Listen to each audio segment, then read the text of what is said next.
be nice to everybody. He goes, I could be talking to you guys. You could be my largest client in the future. I don't know. 100%. Okay. Or I could be working for you. Could be you could be my boss. Yeah.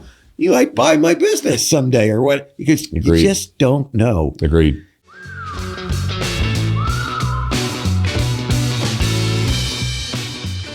Hey, everybody. We're back. Back in the studio once again. Back in business for big talk. About Smalls businesses. It's a rainy day. Barely got here on time. Right. Driving up the highway. Cold and windy. Oh, it is. That's the worst, is the wind, bro. I mean, it's piercing.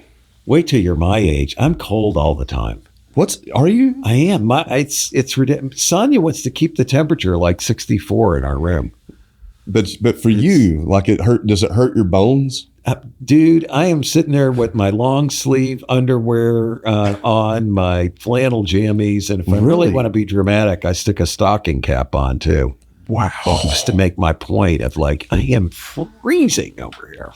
So let me get this straight. You're wearing thermal underwear. Yeah. Long. Yeah. And then you have flannel jammies on top. That's correct. Wow. Yeah. That's new level. Are you wearing socks? No, but if I was cold enough, I will. Dang, you'll put those on too. Yeah. Some fuzzy ones? I will. Yeah, of course. No, just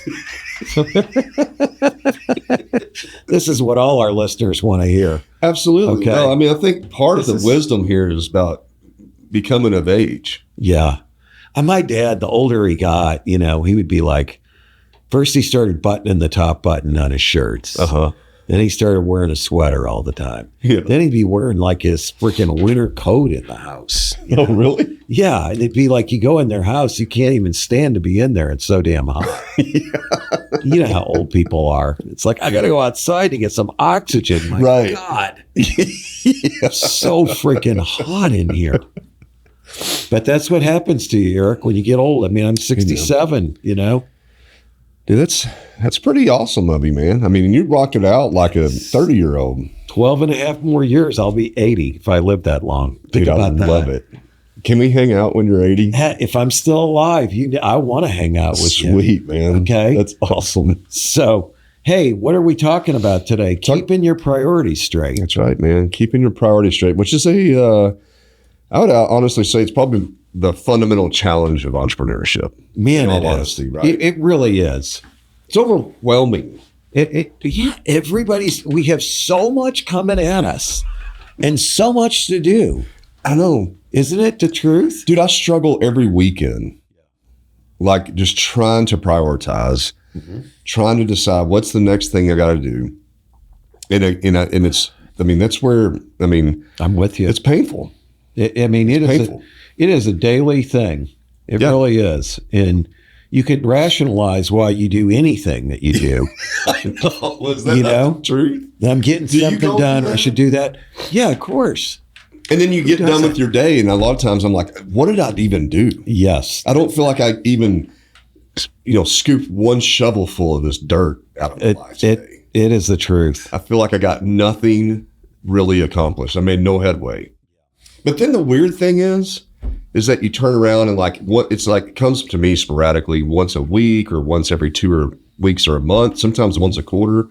Something just happens that starts to turn the ship a little bit in the direction that you've been working every day, 1,000 things to do a day to make it happen. Yep. It's so true. Yeah. I mean, some days I say to myself, I can't believe how much I got done today.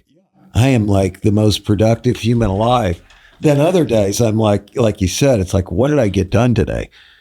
Well, even when you have those high productive days, it's like very short lived. Right? Oh, because you wake up in the morning and all hell's broken loose again. Yeah. The do list is continuing to grow. Yeah. But I mean, the secret is keeping your priorities straight, doing what's the most important thing and never failing to get that thing done. That's true. If you do that, you won't feel guilty. Yeah, that's true. Well, I always come back to your principle of do the thing that you hate the most. Yes. That you don't want to do the most. Mm-hmm. That is important. First thing in the morning, get it done. Mm-hmm. It's that is very gratifying when you actually, because I don't know, I get in the procrastination trap a lot. Oh, sure. There's things that like all I do. get an email, somebody's wanting to know about some dry ass freaking things that are Right. just like so monotonous. It's got to be a technical. chore just to It's get. just, it's so painful. It's like something about like, looking back in finance for something, like Right. that happened 6 months ago. Or the worst is like insurance related stuff. Oh, I know. Like your premiums coming up. Hate Do we give need me a this census. insurance? Yeah. Like that happens with me. I'm like, why am I paying this insurance? And is there a better policy out there? And then you start trying to quote them, and it's just the most confusing thing. I know. You can't compare apples to apples and all that. No, and then but that email comes up. Hey, it's time to renew your policy in 2 weeks, and it's like crap. Now I have 2 hours worth of work to organize that.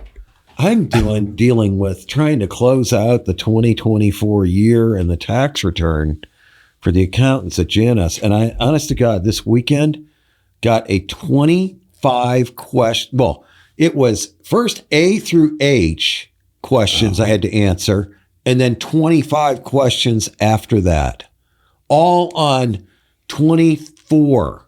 Yeah. Okay. A year ago. It's Over a year ago. Yes. And it's just, horrible. But we got it done. Did you? Yeah, we got that done. But now we're on the review for 2023 and 2024. And it's like you said, it's just dreaded. I mean, there's just such a long list. Yeah. And they hammer you over the head. The accountants are really organized that do this. Yeah. They send you an email once a week that shows how much of their information you've submitted. Oh, wow. What percentage of the way you're done. Is that somewhat encouraging to see? It would be if we got more done. Yeah, right. You're still at like 20%. Yeah, we're attacking this afternoon when I get out of this meeting because, that's the painful stuff. It really is. We hate to be burdened with it, but nevertheless, we've got to get it done. We got to get it done on time. Mm-hmm. And so, I get it. I do think, part of the problem is that the short-term the short attention span that we all have, with a very high preponderance of ADHD amongst business owners. Yeah. I just, for whatever reason, I think these people tend to gravitate toward the life of the entrepreneur.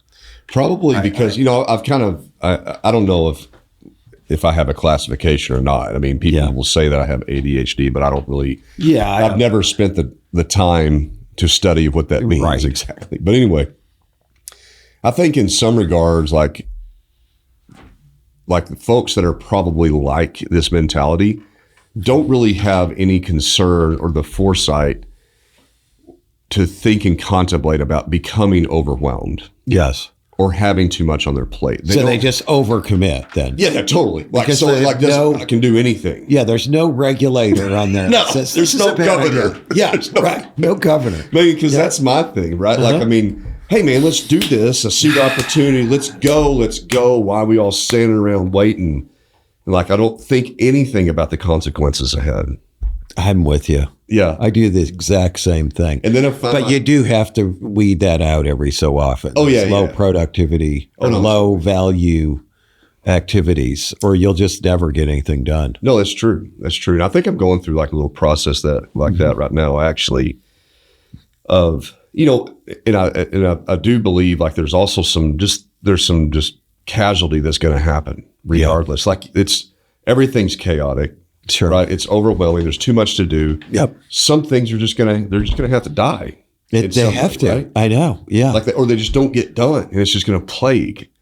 I mean, you know what I'm saying? I do. There's some sacrifice in there. Yes, there is. I mean, the thing, I think what I've discovered though, I know you're involved with some of your nonprofit activities, like the Heart Association and all that. Cancer Challenges. Cancer Challenge, excuse me. Going to be the chair. Yeah, you're big in that Cancer Challenge, and then all the other stuff that you do, and all the people that want to meet you and have coffee. And I mean, I do so much of that, Yeah. And, I just got back last week. I was at the SIU College of Business Board meeting. And you can rationalize. On the one hand, you could say, I'm doing too much of that. Okay. Mm-hmm. On the other hand, some of the relationships you make with those people 100%. come back to you. 100%. And it's just fascinating. Like on my board of SIU, I met a guy, and I mean, I knew of this guy before, but I didn't really know what he had done. Mm-hmm. He was the CEO and chairman of Random House, the largest publisher in the country. Oh, yeah. Yeah. And he invented Lightning Source, Oh, are you serious? which we used Yeah, as Wide Group. that's killer. He invented on-demand printing. Okay. That's awesome. It is. I mean, that guy is like brilliant. He's 80, probably 81, 82 years old. Where you'll be soon. Yeah, where I'll be soon. And it was just great spending time with him, you know, and you never know. We're like, it's not that I want anything out of the guy. Yeah. His name's Phil Pfeffer, but I find it inspirational. You could say, well, there's 100%. no time. But on the other hand, here's a guy who's really wise and really smart, you know, and so you do get something out. I mean, I think that's part of our problem. We feel like we get something out of everything we do. Everything. Yeah. Because, Every meeting's important. yeah. You know, like to that point, like when people say, hey, I just had like if I go to a sales meeting, right, or something, I'm talking with somebody and with another person on my team, we walk out and I've had people go, man, that was worthless. And I'm like, I will lose my shit because there's no such thing as a worthless conversation. There's no such thing. Just like that marketing effort was worthless. There's no such thing. Right. I agree. There's always a residual. There is something of value Yeah. there. So you can't claim that. Now, how do you make it better and, you know, all that I kind of know. stuff? But I'm with you, like on this, like when we talk about priorities, you know, you live in this world of chaos, too many things to do. Short attention spans, inherent with our nature. Yeah. But the value of staying connected and communicating with people, sitting down with people, having dialogue and conversations, meeting new people, learning about them. I mean, I think that there's, you know, I'm a big believer in like business karma. Oh, yeah. I mean, it's real. so real. It's It so is. real. And I feel Some like people call it God. I mean, seriously. for real. I you know, we're not touching on religion, but I said it. I had a guest speaker in my class last night. It's exactly what you're saying. I mean, the guy's brilliant. Okay. He's taken his company from nothing to $30 million in revenue in like 12 years. Yeah. Okay. That's awesome. Started with he started by buying a company that had 6 employees and merging it with his 8-employee company. Mm-hmm. And he's got 120 people now. But I said to my wife, I go, you know, he's such a nice guy. Yeah. That his philosophy is, and he says it, be nice to everybody. He goes, I could be talking to you guys. You could be my largest client in the future. I don't know. 100%. Okay. Or I could be working for you. Could be you could be my boss. Yeah. You might buy my business someday or what? Because you just don't know. Agreed. And so it's like that. It's exactly what you're saying. And I said, well, he just engenders all these great relationships. Like he said, people that work for him the whole 19 years he's been in business. When he started out, they were like, he didn't even want to start the company. They all got laid off from the same company. And they're like, what are we going to do now? Well, you're going to start a business, right? Because I don't know what we're going to do and I don't know I'm going to pay you. Okay. Yeah. But those people are still with him. Yeah. Because of the way he treats everybody. Because the energy he puts out. He puts out good and good comes back. That's right. And he would call that God. Okay. Yeah. Or you could call it the energy field, the karma, the you know, into the ether of whatever it is. And it comes back at you. And so that's the thing. I mean, I think that it's important when you talk about priorities to say there's priorities of doing certain tasks. And then there's priorities of maybe things don't ostensibly have a benefit, but these relationship building stuff. Yep. Because it just seems like it just always turns into something good for me. I don't know what you think. No, I agree because, I mean, I think that we're practitioners of that, but I've seen people that don't practice that and what it does. Like to disregard that as something that's important and vital, that karma or that energy or paying it forward, whatever you want to call it. I mean, I've seen people that don't practice that and they become isolated. Yes, they inevitably they will become isolated. Inevitably they'll be isolated, but then that's the eventual outcome. But when if you start losing that network and that momentum to it, like it dies a lot fast. It's like working out. You know, like if you work out really hard and you're building muscle and stuff, but then you just quit, you sure as hell lose it a lot faster than you gained it. Right. You know, it's the same principle with that. And I think that to get off on that track, then I mean, you know, like those things come back to you, become weaker. You know, there's not enough people supporting you around you, you know, because there's a lot of support. I think the mystique in business to me, and that why this is such a big priority, is if I met you first time and you really enjoyed the conversation, you really liked who I am, you know, we had a good dialogue. Right. When I leave that and you go back into your business world, and if it takes months and then somebody, you say good things about me, you know, that word, that energy gets around. Yes. It just kind of multiplies. Yes. And it takes time. And then if I'm still proving that trust by my actions in business, that's the most important thing in the world. It is. That credibility. Yeah. Well, the credibility and trust is everything. But I mean, I think when you start talking about the sense of priorities, by prioritizing some of those interactions, those personal interactions is what you're saying. Yeah. It helps you keep your energy level up. Yes. To do some of the other mundane stuff that one must do. You know why? Okay. Because it reminds you of why you're doing what you're doing. Yeah. Makes it really sense. does, right? Yeah. Like if I have a day where I'm like, even this show, Right. perfect example. Yeah. You know, I mean, do we have more impressing things to do on a weekly basis than you and I sitting down for an hour? Absolutely. I mean, let's face it, we don't make any money on this show, right? There's no money, nothing. No. But our continuous dialogue to me has been one of the most important things in my life in the last couple of years. Yeah. Because we're having this conversation. I'll leave with a little bit more grounding to me. I remember why I'm doing what I'm doing. You're right. Know, and I feel inspired a little bit more. Yes, I always do too. Yeah. And then I feel like that you and I, like not only our friendship, but I feel support from you. Right. It refines our thinking. It does. And about things. Yeah. And we have an allegiance to each other, right? Yeah. To try to help each other out if we can. 100%. And I that's think valuable. about you and the shit you're going through. Yeah. And so there's some positivity to that energy, right? Like, you know, you have somebody, right, you know, in your circle that actually gives a little bit of a crap and can understand a little bit about what you're going through. Yeah. That's a really big deal. So at the same time, you've got to prioritize and get the most important things done. Yeah. Consistently. Without fail. Right. Okay. Because if you don't, then the problem multiplies, right? It does take a certain discipline.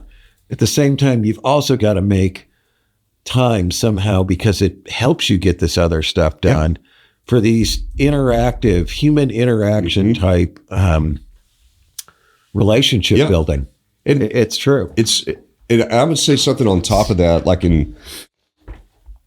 is showing up to events where other people are gathering in the community so that you can meet new people, they can see you. I mean, those things are so incredibly important. And I think that the community could be the industry. Yeah, right. It could be a national or international thing, but your community of people in your industry. Like trade shows. Right. Conferences. Professional organizations. Or nonprofit events. Right. Where you're supporting the community. Yeah. All those things are so important. And I think that it's unfortunate that I think a lot of the younger folks that are out there that have grown up in the digital realm don't see the burden to participate in that. They don't even want to. No, they don't even want to. They don't want to even pick up the phone to call somebody, much less go to a meeting and actually have to show up physically. It's true. And Isn't it? They're honestly missing out on one of the more gratifying things of owning a business, which if you think about it, when you really start a business, you are helping not just yourself and your employees, but you're helping the community that you live in. Oh, yeah. And that community thrives because of all the small business owners that are around. And hopefully you're helping your customers, your clients. Oh, 100%. You're helping everybody. It's such a positive thing. Yeah. You are a positive person in the community. And so to be part of that and to see how you're impacting and then how others are impacting you is a big deal. I was on a call, trying to remember if it was Monday or yesterday. It's a problem when you get to be my age. But almost 80. Almost 80. Yeah, right. But no, it was with a company, and we were talking about that very thing and how important it is that they remind their employees of all the good that their business does. Yeah. that what they do actually improves society, improves the lives of their employees, improves the lives of their clients. Yep. Okay. And that focusing on that purpose is motivational and helps you get the things that you really need to do done because you realize they're important. Yeah.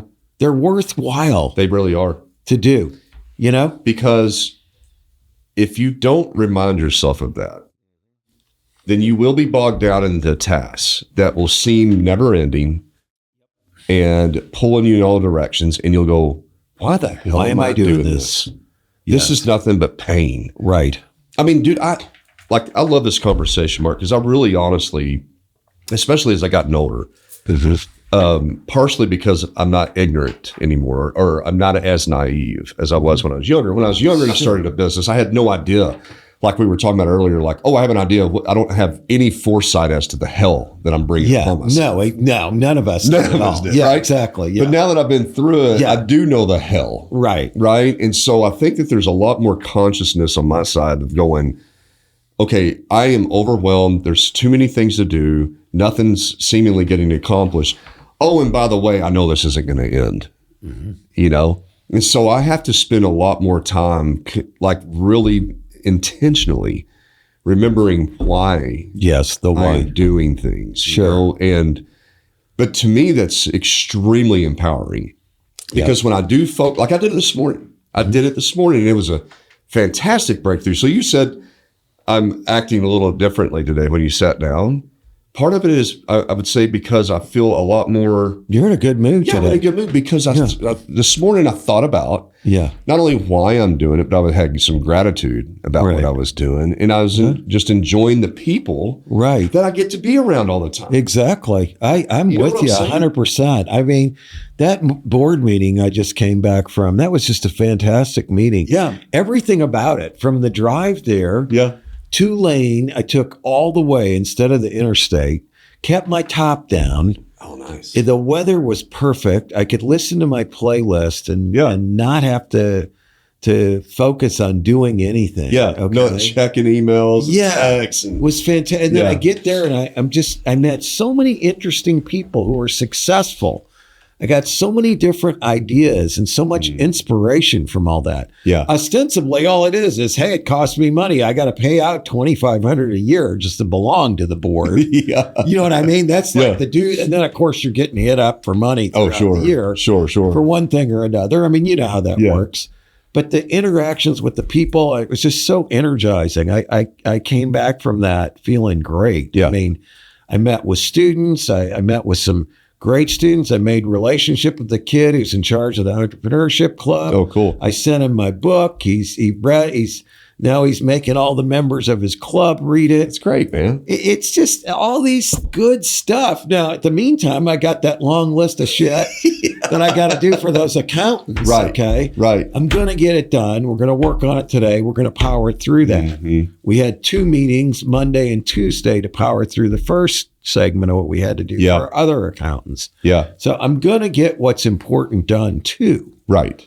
But if you don't prioritize these soft things that we're talking about, which so many people will disregard, and again, I think the younger folks are automatically disregarding it because of the circumstance they grew up in, because their peers. Here's the big thing about that, Mark. Their peers don't believe it's important. When I was starting business in my 20s, every one of my peers knew how important it was. Like you had to show up, right? Because we didn't have the social media and all the technology and the other ways to communicate. This was the way to communicate. Yes. But, to know that those things are important, you have, the younger folks are going to have to recognize what we're talking about here, about prioritizing these soft skills, these things that are truly, genuinely a priority above all the other things. Now, how do you, we talked about that. How on the hard stuff, the more practical things, the tactical things, how do you prioritize? right? Like, is there a pecking order of prioritization? Well, you can take your do list and say what's the most important thing on it every day, and then you could say what's the next most important thing I get done if you wanted to, right? Sure. I mean, Which you practice that, right? Yeah, I mean, I really do try to practice that. But part of it is just like you said, it's just a discipline. That's the other part of it. It's like you could know what's the most important thing and just not do it. Oh yeah, 100%. Okay, 100%. Yeah. So yeah, I mean, it's some people are just more conscientious than others that they won't go home without getting that thing done, or they won't go on to the next thing. For whatever reason, I do have a certain amount of discipline there. Yeah, you do. And it's like it's inherent, and it's like I'm not going to not pay my bills on time. Right. I'm always going to make sure, no matter what, that I'm going to pay my bills on time because I value my credit rating, right, and reputation. So I'm always going to get my newsletter article done. Could I not do that and be fine? Sure. They'd say no problem. Don't do it. Yeah. But why would I want to do that? I've done this for 30 some odd years, right? Yeah. It's consistency. A lot of things that we have to do, it's you either have the discipline, and business owners do need a certain amount of discipline to just say, these are things I'm going to do. I mean, Jim Lindsay's famous here, of course, we've talked about him before on the show for, the real estate empire he built. He's got like 40,000 apartment units or crazy, whatever it is. Yeah. It's insane. A very successful guy, I think he was a Razorback player, if I'm not mistaken, as well. Yeah, he was. But that guy had discipline. His thing was he never went home until he returned every phone call from that day. Really? That was his discipline. Okay? That was his thing. There's like, it was his people should thing. have their things. Yes. What's that your they're disciplined thing? at. Yeah. What's your thing that you're disciplined at? Yeah. Yeah. And the discipline helps you get done what's most important, I think. Ready to level up your show? Podcastvideos.com is the premier podcast recording studio, equipped with industry-leading technology to save you time and hassle. We specialize in marketing and distributing your podcast, ensuring it reaches listeners everywhere. From eye-catching promos to targeted social media outreach, we help grow your brand and audience. Visit podcastvideos.com today, and let's elevate your podcast game together. Speaking of that, I'm like thinking about what's my thing. And maybe my thing is what I was talking about earlier, is just about showing up, the value of that. It is. You do that. Yeah. I mean, I show up, like I come by this office quite a bit, not for any other reason than I know I need to show up. Right. It's not the only thing you're doing over here. Hell no. Yeah, no. By any means. But like I have a choice. Do I work from the house? Do I work from the coffee shop? Do I work from Ad Fury? Or do I come over here? Yeah. And I feel it's important to show up here just to do my work. Yeah. And then I'll do the same thing at the other office, right? Right. Rarely am I at home. Anytime I go home and I do things, I feel extremely little guilt. Very guilty. Yeah. I feel shameful, honestly. I really That may be too much. No, it's not. But see, that goes back to something I wrote about recently called working in your business instead of on it. Yeah. You've got to show up. You got to be there. You got to work alongside your people. They got to know you're interested 100%. in what the heck they're doing. Yeah. And not be like, I'm above that.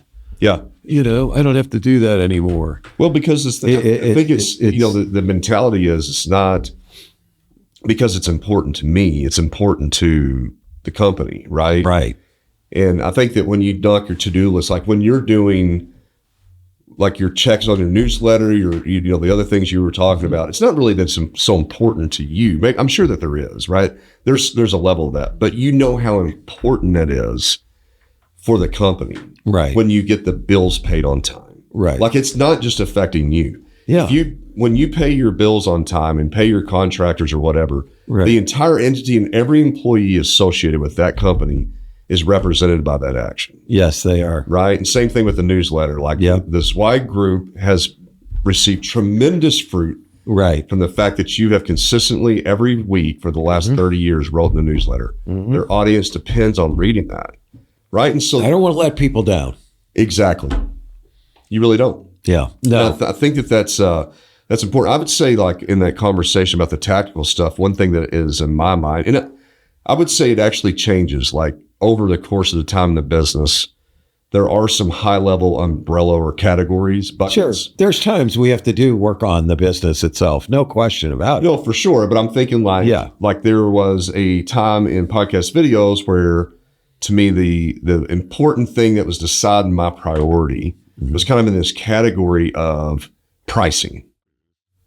And so for a while it was about figuring out the pricing. Right. Everything I was doing that week. Right. It was having the highest priority or whatever, however long that took. Sure. Now it's in sales and revenue. The company is ready for revenue is the number one thing. Right. In my brain. And so everything that I'm prioritizing for the past few weeks and going forward relates to the revenue. Has to relate to the revenue. Yeah. And so if I get something about insurance, it's more important that I go ahead and just renew that insurance policy. Yeah. Let it ride. Right. Maybe you're not getting the best deal. Exactly. Or maybe, I get it. No, you're right on it. And so that's to how keep my your brain focus. kind of works. Yeah. These categories. That makes total sense. Yeah. But I think also, though, you also have this underpinning of your daily activity that is based on trying to know your employees. Yeah. And you value the relationships you have with everybody. 100%. Yeah. And maintaining that. And that's why you get the loyalty you get. Yeah.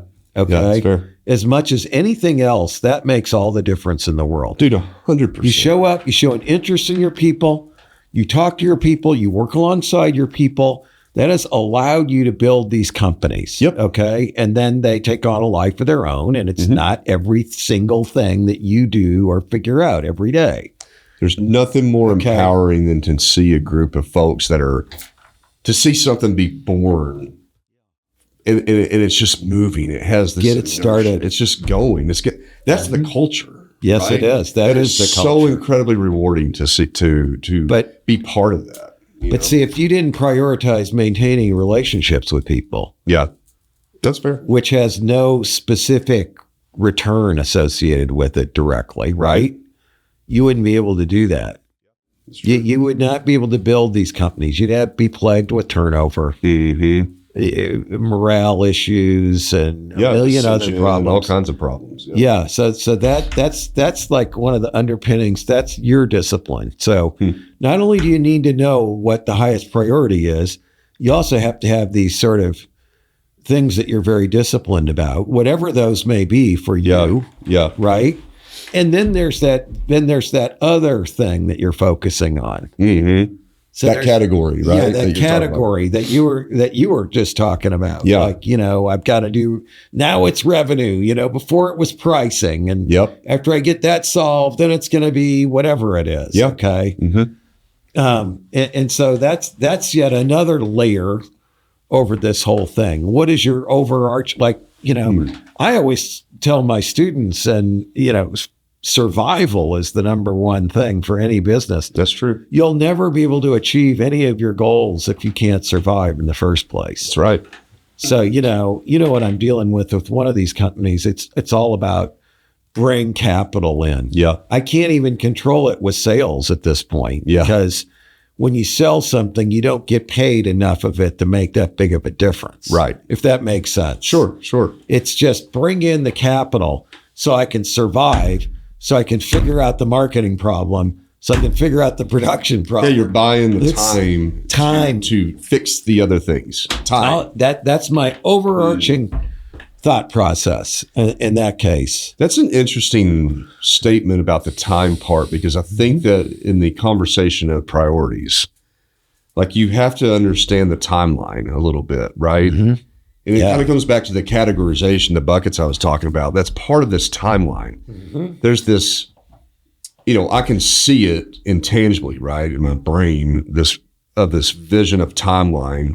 And it depends on your capital structure. Really, is what it comes down to, is what that timeline really looks like. And the business that you're in, 100%. The type of business. Yeah, and the market. Some businesses convert to cash a lot faster than others. Yeah, 100%. And I think that, like, what you're doing is like you're recognizing that there's this timeline, and you can't fix, Z because Z, you don't have enough time right now. Yeah, Z is 3 months away, and I Yes. need to survive 3 months. I got to focus on survive. Then I get to Z. That's right. It's a sequential process with a critical path. Yep. Know your critical path. Okay. That is essential to establishing priorities.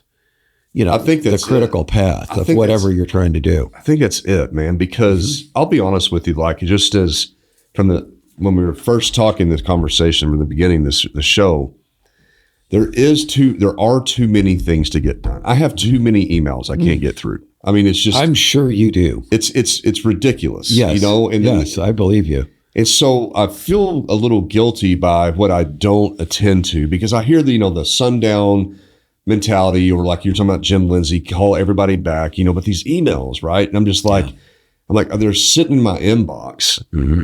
But funny enough, like I from this conversation, I'm not really feeling too bad about it. Yeah. Because there really is, so a lot of those emails and those things that are actions don't really, I don't need them Don't do anything. Right.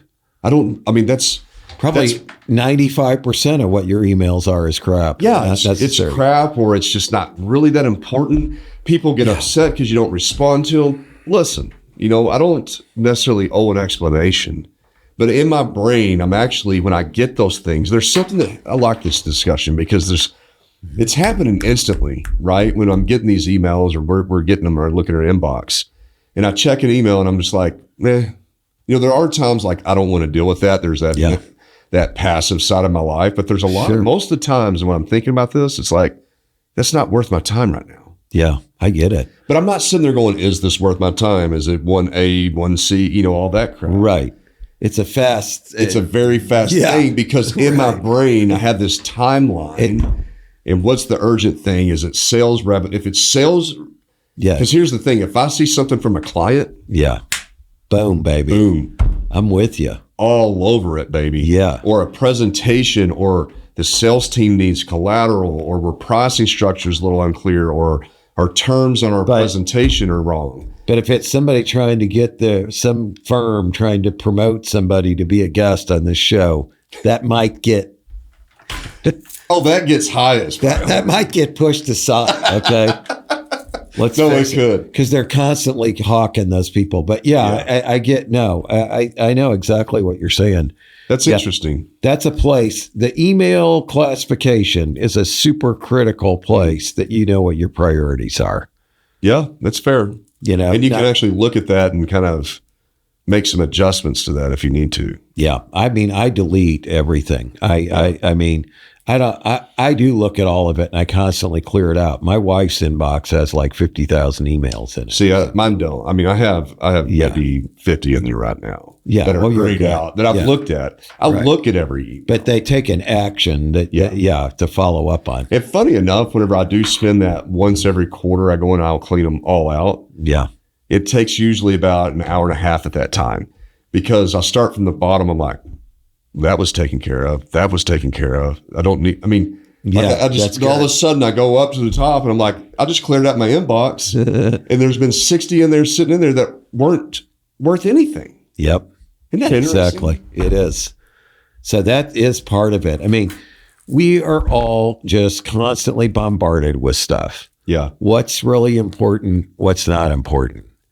You got to decide what's the most critical thing you're going to get done. That's right. If you don't get that done, you're going to be very unhappy and probably feel burnout. That's right. Okay. At the same time, you've got to maintain relationships with people, because that's really important, whether it's customers, employees, or just being out there in the community to get inspiration and energy and to give it. That's important. Somehow you got to find a way to get that done all at the same time as get your most important tasks. And then you got to have a discipline that you apply to all this stuff. That's right. Right. And your overarching focus, which could change at any point in time, or it might change based on what you're working on. Because if you're a classic entrepreneur, you're probably involved with a half a dozen businesses. Oh, yeah, most likely. That's the other thing. Yeah. It's not just one. They're not all at the same point in their evolution. They don't all need the same thing at all. That's right. And knowing what sort of the overarching issue is that you're dealing with, it is sort of a overall guiding light Yep. right? And how you spend your time related to that business. Yeah. And I would leave it with the listener that if you're an entrepreneur like you, my discovery from this conversation is put a little bit more trust in what you're seeing as your timeline, what's important for your business. You as an entrepreneur, you have a very keen, you have the best vision of what's going on in the eyeballs, and you don't need to feel like there's some sort of book that you haven't read yet that's going to give you the answer and prioritization. Or I don't have enough data to Yeah, set my golly, priorities. that's a wormhole as hell, man. Okay. That is a freaking worm. Hey, that and AI, I don't have the fast tools, is another wormhole of hell that I've been seeing is happening going on right now. By the The way, softwares, the AI, the data analysis. I saw the funniest video online. I don't know if you've seen this, where these college professors go bonkers over their students using AI, and they just pitch fits in front of the class. One guy threw his laptop. And the other guy's like, how stupid do you think I am? I know you're using ChatGPT. Nobody writes like that. This is written by a well-mannered robot with a thesaurus. That's Just right. one professor after another yelling at their students about using ChatGPT. Oh my God, it's hysterical.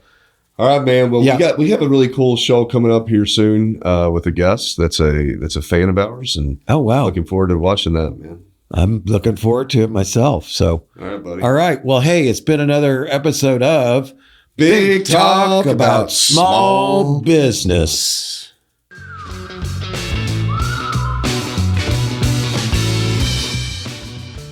Thanks for tuning into this episode of Big Talk about Small Business. If you have any questions or ideas for upcoming shows, be sure to head over to our website, www.bigtalkaboutsmallbusiness.com, and click on the Ask the Host button for the chance to have your questions answered on the show. Stay connected with us on LinkedIn at Big Talk About Small Business. And be sure to head over to our website to read articles, browse episodes, and ask questions about upcoming shows.